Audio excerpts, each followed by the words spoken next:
So I've been watching an unhealthy amount of Invivid Colour do various hardcore Nuzlocke runs recently, and I've been inspired to try my own. I love the feeling of finding shiny Pokemon and decided that's the method for today's challenge. This is my attempt at a Pokemon Emerald shiny only hardcore Nuzlocke. This is my first ever hardcore Nuzlocke attempt, so I'm super excited to give it a shot. I've also lowered the shiny odds so that they're similar to the Mass Outbreak shiny odds in Legends Arceus. Just to spice things up as well, I've also fully randomized this with TMs, Pokemon, and even your rival and other trainers can have shiny Pokemon as well. These are the rules I'm using. We have the normal Nuzlocke rules. If your Pokemon faints, it must be released or boxed. I can only catch the first shiny Pokemon each route. I must nickname my Pokemon. And then we got the hardcore rules. No items in battle, but I can use held items. No leveling past the next gym leader's highest level Pokemon. I have to play on set battle mode, and that's it. So without further hesitation, let's get on with the video. So we start off by naming the player Sub Please, which you should definitely do if you haven't already. It'd be greatly appreciated. We then managed to escape from the moving van, which our mum has thrown us in the back of like a bit of furniture. We set the clock and then go check the PC for the randomized item that could be in there. And it's, oh my god, that means our Nuzlocke has officially started. And we haven't even got our starter Pokemon. Great, this is going to be fun. We then break into our neighbour's house, only to realise that they're right behind us. Then we escape to the nearest route, only to find a man being chased by a Zigzagoon. This gives us the perfect opportunity to rob him! Okay, let's find this shiny Pokemon then. The three starter options we have are Venomoth, Snorlax and Shiftry. And I decide I want to go for the Snorlax because I feel like it's the strongest out of the three. So, I get the soft resetting. After about 20 minutes of soft resetting, we not only find our shiny starter, but a shiny Ponyta as well. The man thanks us for saving him and gifts us the shiny Snorlax, which we name Slim Shady. On the way to the next town, we run into our first shiny of the run, a shiny Electrode, and because we do have that Premier Ball, we are technically under Nuzlocke rules and have to try and catch it. This Electrode would have been perfect. It had Drizzle as the ability, so that means if we had Thunder, we would have never missed. So we try and throw the Premier Ball, and it doesn't catch, unfortunately. And then it hits us with a Sonic Boom, which nearly takes us out, so we're running. After that close call, I grind Snorlax up to level 7, and then take on May. May has a Venomoth and it has the ability Trace. This may cause issues in the future if I'm not careful. The Venomoth goes for Supersonic and misses, and I go for a Tackle, which takes Venomoth's HP down to half. Venomoth then hits me with Disable, which disables my Tackle, meaning we have no attacking moves and that I have to use Amnesia until I can use Tackle again. But it then hits me with Supersonic, so every time I try to go for Amnesia or Tackle, I have a chance to hit myself in confusion. I then manage to hit it with Tackle and get down to the red, but it disables my Tackle again and then takes us out. This is unfortunate, but we're going to have to start again. So after about half an hour of soft resetting, we get another shiny Snorlax, but this time it's female, so we call it Slim Lady. I figure my best bet if I'm going to take on May and her Venomoth is to use that Premier Ball and try and get an encounter. So I go on to the route where May is and I find a shiny Talo. This is perfect. This is the best counter I could have possibly asked for, and the Premier Ball didn't work. Back to the drawing board. With some amazing luck and Snorlax being one level higher, we managed to take out the Venomoth. We then head to Route 102 and find ourselves a shiny Togepi. This isn't a great asset to the team, but I guess power in numbers. We catch it and name it Poached, and it has the Inner Focus ability with Growl and Charm. So essentially useless for the time being. Oh yeah, I forgot to mention, we ran into a shiny Clefable on the first route when we had the Premier Ball, and I went to go and catch it, but it decided it had other plans and used Metronome to use Memento, and now it's no longer with us. We then go visit our dad, who tasks us with the chore of looking after this sickly child. We then head to Route 104 where we find a shiny Slowpoke, which we name Eyebags. This thing has pure power and the moves Tackle, Curse and Yawn. We head towards Petalburg Woods and find a shiny Houndour inside, and we name her Hellhound.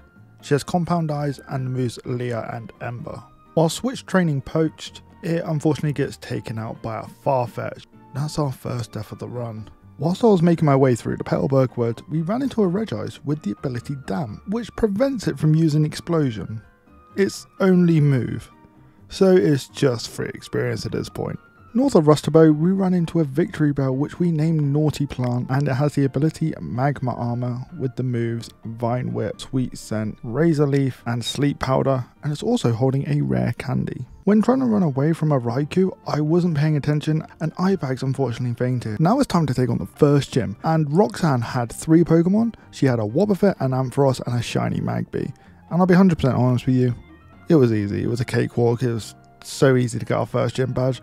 But we did it, we got our first badge. We then head to Rust Turf Tunnel and get ourselves a shiny Starmie with the ability Sandveil and the moves Water Gun, Rapid Spin, Recover and Swift. Mr. Stone then gives us a letter which we need to deliver to Stephen on Dewford Island, which is our next stop. We then dock in Dewford and grab the old rod from the fisherman to the south.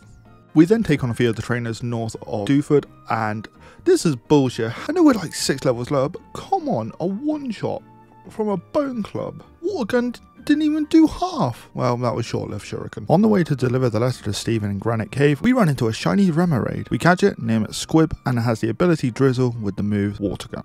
Back in Dewford Town, we then catch a shiny Sea King, which we name Goldfish. Get it? Because a goldfish? Anyway, moving on. On the route east of Dewford, we run into a shiny Sceptile. I use Victory Bell to put it to sleep, use a few Vine Whips, and I accidentally got a crit and knocked out. Great.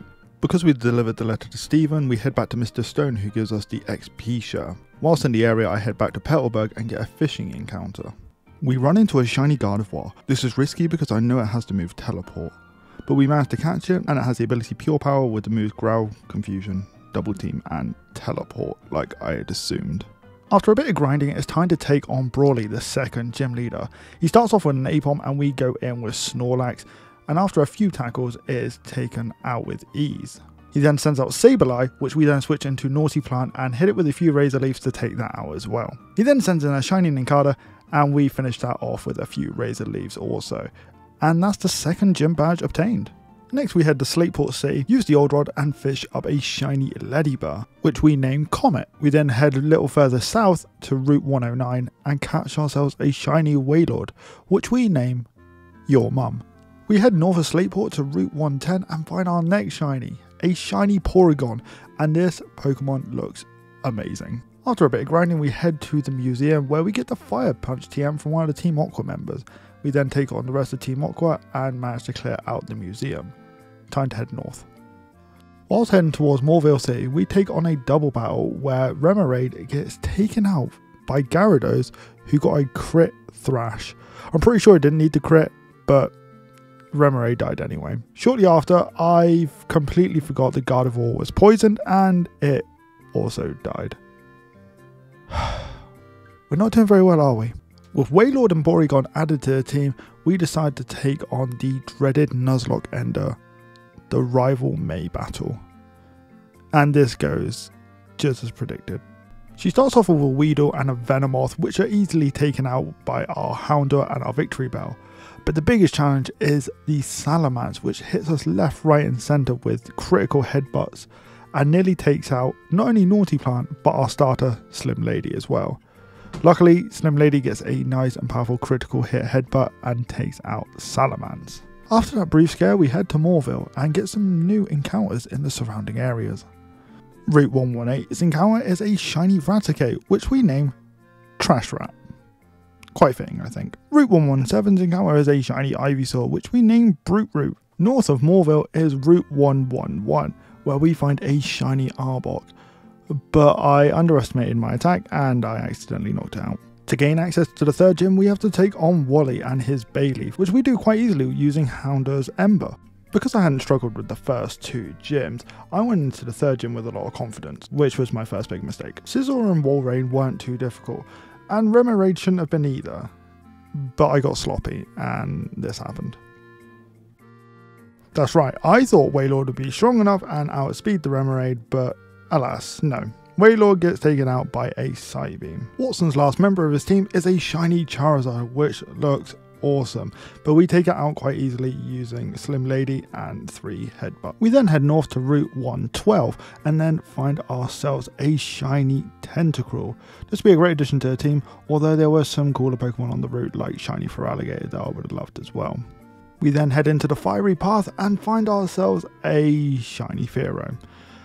The reason I sound disappointed is because there were shiny Mewtwo in here. After that disappointing encounter, we come across a shiny Slacking on Route 113. This will be an amazing replacement for Snorlax if we ever do lose it, because it doesn't have the Truon ability. Whilst on Route 113, we find an extra XP share, which will make grinding a lot easier. We then find a shiny Geodude on Route 114, which we call a Golder, because, you know, it's a gold boulder. We then talk to the man with the Poochyena, who gives us TM05, which is Volt Tackle. This is kind of one of those high risk, high reward kind of moves, so we've got to be careful using this. After fighting a few trainers, our Houndour evolves into Houndoom. Whilst in Meteor Force, we come across a shiny Regis. This is an amazing Pokemon and will be great for the team, but unfortunately, we run out of Pokeballs and are unable to catch it. I genuinely hate my luck sometimes, because on Route 114, where we got the shiny Geodude, we find a Master Ball after failing the Regis. What is my luck, honestly? We then head back to Meteor Force, where we take on the Team Magma Grunt and kick their butts. But whilst in Meteor Force, we run into an Octillery with Arena Trap, and we have Golder at the front. And unfortunately, Golder does not make it. On the way to Mount Chimney, we talk to the guy that gives you secret power, and he actually gives us Earthquake, which we teach to Snorlax. We then take on Maxie at Mount Chimney, and his Raichu hits our VPN with a critical hit Thunderbolt. After that little mishap, we managed to take on Maxie without any more difficulties, and then head towards Laveridge Town. Whilst heading down the jagged pass, we run into the best possible encounter, a shiny Jirachi. You may be thinking, well, that's not an amazing legendary Pokemon, why is it so good? And I'll tell you why. Because it has Wonder Guard. This is amazing. This could be a great Pokemon. It hasn't got too many weaknesses, although it does have a few. It doesn't have too many. We just have to be cautious with the Pokemon when we use it. But then it gets better. We throw our Master Ball because we're not taking any chances this time. And the held item it has?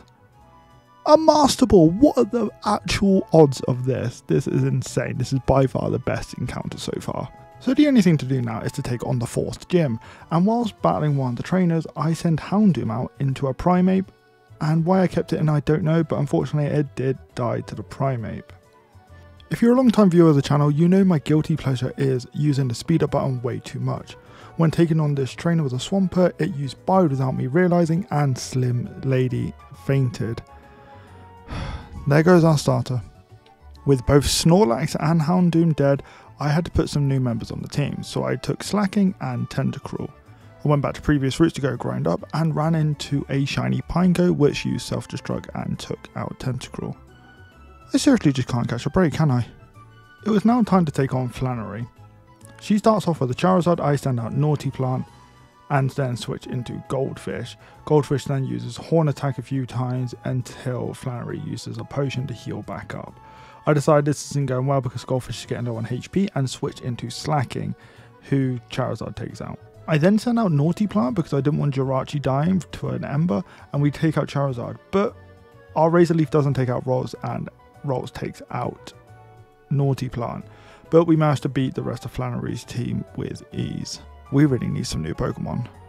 With only Jirachi and Goldfish left on the team, I need some new encounters, so I head towards the desert route and get ourselves a shiny Loudred. We name him Boombox. Also in the desert there is an area called the Mirage Tower where we can get an encounter as well. In there I find Your Mum V2, because Seaking doesn't actually have any water type moves and Wailord could be some good bulk. With a new team put together of Ivysaur, Fearow, Seaking, Loudred, Jirachi and Wailord, we're heading to the gym and take on a trainer with a Zangoose which hits Loudred hard with a slash and takes it out. This is not a good start for the 5th gym and I hope we don't lose anyone else. The 5th gym wasn't overly difficult. Our dad sent out a shiny Beedrill which we then take out using not Mewtwo the Fearow, because it could have been a Mewtwo, it really could have. He then sends out a Seal which we send out Jirachi to counter it, and after a few Psychics and a Swift, it is taken out as well. After Seal, we have Hypno, who we send out Seaking to counter. After a Supersonic and a few Horn Attacks, it's taken out, and his last Pokemon is an Abra with the only move being Teleport, so Seaking makes easy work of that and takes it out with a few horn attacks. With the 5th badge obtained and Surf at our disposal, we head towards Moorville, where Watson gives us the task of going to New Moorville and sorting out the generator. Whilst down here we run into a shiny Hariyama which we call Fist Me. Please don't, but it's funny, so ha. On the way to the Weather Institute, Ivysaur evolves into Venusaur. Route 119's encounter is a shiny Poochyena. We then take on Team Aqua in the Weather Institute, and after beating them we get given a Flygon, but unfortunately it's not shiny and I didn't save beforehand, so I can't soft reset for it. I really should have thought about this, but hey, we've got a nice team at the minute. We then take on May, whose new team's packing some real heat with a shiny Relicanth, shiny Moltres and a Venomoth. We take out the shiny Moltres without too much difficulty with a few serves from Wailord and Goldfish, but with Goldfish's HB being quite low, Relicanth takes it out quite easily with a Rock Tomb. Because I have such a big brain, I then go into Not Mewtwo and it also gets taken out with a few Rock Tombs. Why I thought this was a good idea is beyond me, but hey, swings and roundabouts I suppose. Route 120 provides us with a great new encounter, a shiny Articuno, which we call Frieza. Whilst on Route 120 we run into Stephen Stone, who shows us the Devon Scope, which helps unveil hidden Pokemon. We find a hidden Nidoking, which I save in front of and soft reset until we get a shiny Nidoking. Because this is a static Pokemon, I count them separately to the wild encounters. I hope that's okay. If not, let me know in the comments. Any comments really help with the algorithm. We do the same in front of the other invisible Pokemon on Route 120. We save in front of it, soft reset, and it actually only takes one encounter, so we don't actually have to reset. It was a shiny Mankey and I pop her in the box. Before heading into the gym, I realised that Nidoking, which we call Daddy, very fitting I know, has the ability Drought. And I thought, well, how can we utilise this? So I give him the Fire Punch TM, and that boosts fire type moves, and this is very handy against Winona. Winona starts with Aggron, who we send out Nidoking against, and because like I said we have Drought and Fire Punch, we make easy work of it and take it out after a few Fire Punches. She then sends out Execute, which we make also easy work of with Fire Punch. Her next Pokemon is Beautifly, and with a combination of Morning Sun and healing items, she makes it a bit difficult to take it out, so we then switch into Frieza, who takes it out with ease. Coughing comes in next, and we stay in with Frieza to try hit it with a Powder Snow. Then I remember Coughing has the chance to have Self-Destruct, so I switch into Jirachi and it then goes for Self-Destruct and we don't take any damage due to Wonder Guard. Her last Pokemon is a Houndour and we stay in and take it out with a few Swift, and that is the 6th badge obtained. We then head towards Lily Cove City, and on Route 121 we find a shiny Entei, and this is going to be the perfect replacement for Houndour, if it hadn't roared me away. Honestly, our luck is all over the place at this point. Whilst on Route 122 we find a shiny Lantern, which we name Lampfish. Atop Mount Pyre we find a shiny Snorunt, which I name Frostbite. On Route 123 we find a shiny Dragonair. This is one of my favourite looking shinies. The pink and the gold just look amazing, and I really wish they kept this shiny coloration when it evolved into Dragonite. Even though we took her on just before the 6th gym, May wants to fight us again. She starts off with a Credilli, which we take out using Your Mum V2, and then her Venomoth comes in, and I make the mistake of locking myself into Rollout and not being able to switch out. She then takes us out using Gust. To avenge Your Mum, we send out Apollo, who takes out the rest of May's team with ease. Rest in peace, Your Mum. You won't be forgotten. We then head to the Safari Zone and take the risk of finding a shiny. The reason I say take a risk is because our encounter has the chance to run away, but we find a shiny Delibird, which we catch and name Shady. We then have some story stuff we need to sort out and head back to Mountain Chimney and head into Team Magma's hideout. Whilst in here we do find ourselves a shiny Alakazam. I go back to the Pokemon Center and add Dragonair to the team because I believe it will be a great asset. We then find Maxie and have to take him on in a battle. Maxie first sends out Pichu and we send out Titan, our Dragonair. And after a Dragon Rage or two and a Twister, Pichu has been taken out. He then sends out Totodile and we switch into Brute Root the Venusaur and take Totodile out with ease. Next up is Apom and we hit it with a Razor Leaf, put it to sleep and then hit it with Leech Seed, but it wakes up second turn and hits us with a critical hit Swift. This is BS, I really liked Venusaur and I'm really sad to see him go. Fast forward a bit, after taking on Maxi, we're now in the Team Aqua hideout where we find a shiny Staryu as a static encounter. I love this because we lost Shuriken right at the beginning, so it's nice to get redemption. We then head to Moss Deep Sea and get the encounters in the surrounding areas. Route 126, shiny Psyduck. Route 124, shiny Blastoise. Moss Deep Sea, shiny Metagross. On one of the next routes, we run into a Moltres who hits us with Fire Spin, meaning we can't run away. It then hits us with a Wing Attack and takes out Fist Me. Route 127's encounter took me ages to find, but eventually we do find a shiny Moltres. Kind of ironic considering a Moltres took out Fist Me. But hey, let's add it to the team. With Moltres core, it's now time to take on Titanizer. I do a bit of grinding and I get Dragonite to evolve at level 40 into Dragonite. With the randomizer I'm using, there was an option to make hard revolutions easier, and I'm assuming this was one of them. Titanizer start off with an Abra and a Nidoran. Apollo takes out Nidoran easily with a Psychic, and after a few bites, Abra is taken out as well, along with Spearow and another Psychic. Elekid then comes in and prolongs this battle. It could have been done quite easily, but it sets up a light screen and heals multiple times with Hyper Potions. But we managed to take it out and get the 7th gym badge. We then team up with Steven Stone and take out Team Magma, and he then rewards us with the HM for Dive, which we then teach to tank the Blastoise. With the underwater route unlocked, we then encounter a shiny Jinx, which we name Nikki. Whilst on Route 128, we find a shiny Dugtrio. How it's managing to survive in these waters, I have no idea, but we managed to save it, catch it, and pop it in the box. Whilst in Sutopolis, we come across a shiny Teddiursa, which we name Moss. Shiny Fluffy is the encounter for the Seafloor Cavern, and my girlfriend names her Bill.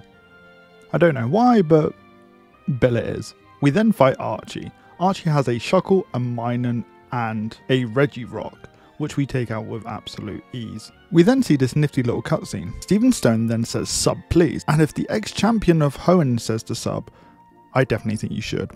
We then come across this very sickly looking bull, catch it and call it Gruffalo. The current champion of Hoenn, Wallace, has asked us to go to the Sky Pillar to get Rayquaza to sort this shit out.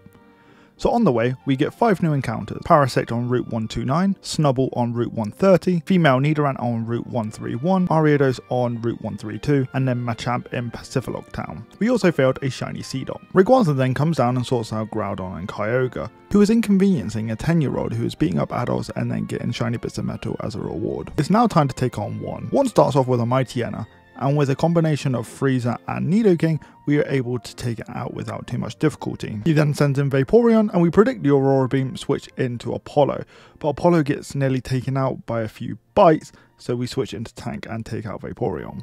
His next 2 Pokemon are Solrock and Barboach, and after a few waterfalls we take both of them out.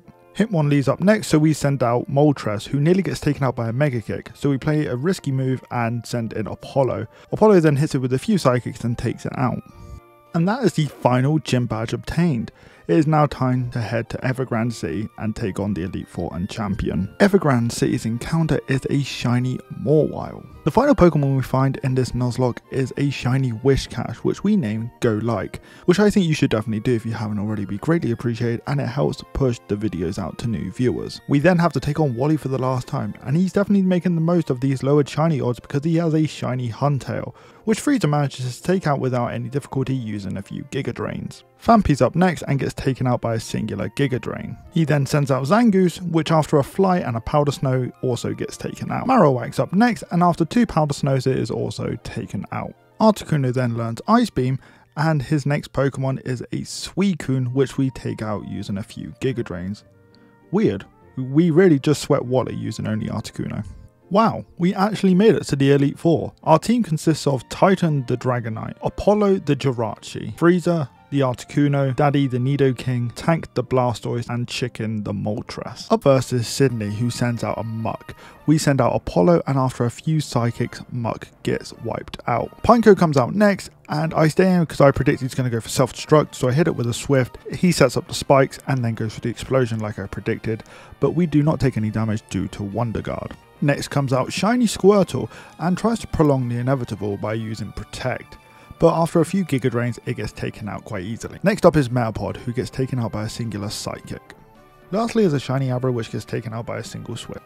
Next up is Phoebe, who starts with a Raichu. We send in Apollo and go for a Psychic, but she switches out into Graveler, and after a second Psychic, the Graveler goes down. Raichu then comes back out. We go for a Psychic, which gets it down to about half. We go for a second one, and it gets it just into red, so it uses a full restore, so after a couple Swifts, it gets knocked out. Her next Pokemon is a Remoraid, and after a single Giga Drain, it gets taken out as well. Next Pokemon is a shiny Sandslash. This looks awesome, but it does get taken out by 2 Giga Drains. Last but not least is Kadabra, which gets taken out with a few Swifts. That's 2 out of the 4 done. Let's take on number 3. Glacier starts off with a Sentret, which we use Double Kick on, and it barely survives. It then goes for a full restore, and we go for another Double Kick, which takes it back to the red. A third Double Kick takes it out. Next up is Girafarig. We switch into Chicken, and on the switching we get hit with a Psybeam. We then go for Sacred Fire, but we get outsped and Girafarig goes for Psybeam again, which results in confusion. Chicken ends up hitting itself, and I realise Chicken's too weak to stay in, so we switch into Freezer. And after a couple of Ice Beams, we take down Girafarig. Plusle then comes out, so I switch into Nidoking, predicting the Thunder. We then hit it with a Thrash, break through confusion, and go for a Double Kick. Jinx comes out next, and I stay in trying to go for a Fire Punch, but I did not think an Ice Punch from a Jinx would take out Daddy, but it did, and I am absolutely gutted because I really thought Nidoking was going to take us through to the end. I send out Moltres to go for a Sacred Fire, only to realise that Jinx actually outspeeds us and takes out Chicken as well. 2 Pokemon in one battle? These are just sloppy mistakes and I should really learn from these. I then send out Apollo, who uses all of our Swifts and 2 Giga Drains to take out the Jinx. Glacier's last Pokemon is an Abra, and we use all of our remaining Psychics to take it out and win the battle. I heal up the team and then use the Elixir on Apollo to restore all of its missing PP. Now it's time for the last Elite Four member, Drake. He sends out a Medicham and I send out Apollo. Apollo then goes for Psychic, which takes Medicham's HP to just under half. He then switches out Medicham into Metagross. Do you know who would have been perfect for this? Chicken and Daddy.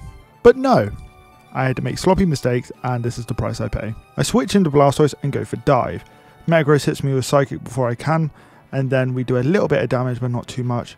Come back out, go for a Waterfall and then a Protect. I then go for Waterfall, but forgot because it used Scary Face on me, my speed has been lowered and Tank gets taken out. We then switch into Titan, who uses Surf until it gets into the red, but then they use a full restore. We get another nice critical hit Surf, but doesn't do enough damage. So we switch into Apollo, who takes it out after a few Giga Drains. Feraligatr comes out next, and it's a constant back and forth between Giga Drain and Bite between the two, until we come out on top and take it out with Giga Drain. Kabuto comes out next, which is a nice easy KO with Giga Drain. Medicham comes back out, but all it really does is use Calm Minds because it can't hit us with anything, so we take it out with a few Psychics and a Swift. Apollo then reaches level 50 and learns Doom Desire.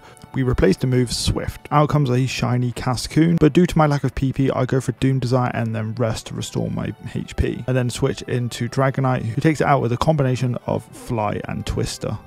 We made it. We made it to the champion. With only 3 Pokemon left on the team, I heal him up and we take on Wallace. Wallace starts with a Whiscash and we send out Apollo and go for a Giga Drain. It takes it to just below half and then it hits us with an Earthquake, leaving us at 63 HP. I knew we'd outspeed, so I went for another Giga Drain, taking out the Whiscash. Next out was Sudowoodo and we go for Giga Drain, taking it to just below half and then finish it off with Psychic. Skitty comes out next and this gives me the perfect opportunity to set up a Doom Desire. I then go for a Psychic to get it into the red, but he uses a full restore to bring it back to full HP. I then go for Psychic to take it back to the red, and the Doom Desire takes it out. Then out comes another Skitty? Okay, sure, why not? So we go for the same strategy again, but this time I go for Rest first because I realise I'm low on HP. I go for Doom Desire, and I use Psychic again to get it down to the yellow. And then Doom Desire takes it out. Out comes Celebi, a battle of the mythicals. It sets up Perisong first turn, so I set up Doom Desire. I then go for Psychic, but a Baton passes into Spinder. The Psychic does about half the Spinder though. Spinder restores some of its health with the Citrus Berry, and I go for Psychic, getting it down to the yellow, and Doom Desire finishes it off. Celebi comes back out, and I go into Freezer. Celebi uses Future Sight, so that's going to be dangerous for a few turns time, but I then go for Ice Beam. Celebi hits me with an Ancient Power, taking me all the way down to 40 HP. This is risky. Ice Beam takes its HP to just above half, and then it goes for another Ancient Power and takes Articuno out. I go into Apollo and take the Future Sight hit. I then set up a Doom Desire and Celebi goes for Perish Song. I then go for a Psychic as Celebi goes for another Perish Song for some reason. Psychic does next to nothing for damage, but luckily we have the Perish Song on our side. I then go for Rest to restore my HP. Celebi goes for Future Sight and then the Doom Desire hits Celebi, taking it to just into the red. Not enough to take it out, but it's so close. Luckily, it's going to faint at the end of next turn. I then switch Apollo out into Titan. Because Apollo's Perish Song count was about to reach 0, Celebi then goes for a full restore, but cannot escape the inevitable, and it faints at the end of the turn, meaning we beat the champion. Oh my god, we actually did it. I beat my first ever hardcore Nuzlocke. There are so many times throughout this run where I genuinely thought I was going to white out, but I managed to do it and I am super proud of myself. If you guys made it through to the end, I am super grateful and honestly thank you so much. If you have gotten this far, then you might as well subscribe while you're here. It would be greatly appreciated, and leave a like while you're down there. I do have more of these planned for the future. I already have the next idea in my head. If you follow me on Twitter, you might be able to find out what that is as a sneak preview. But thank you so much for watching. Thank you for all the support, and I will see you guys in the next video.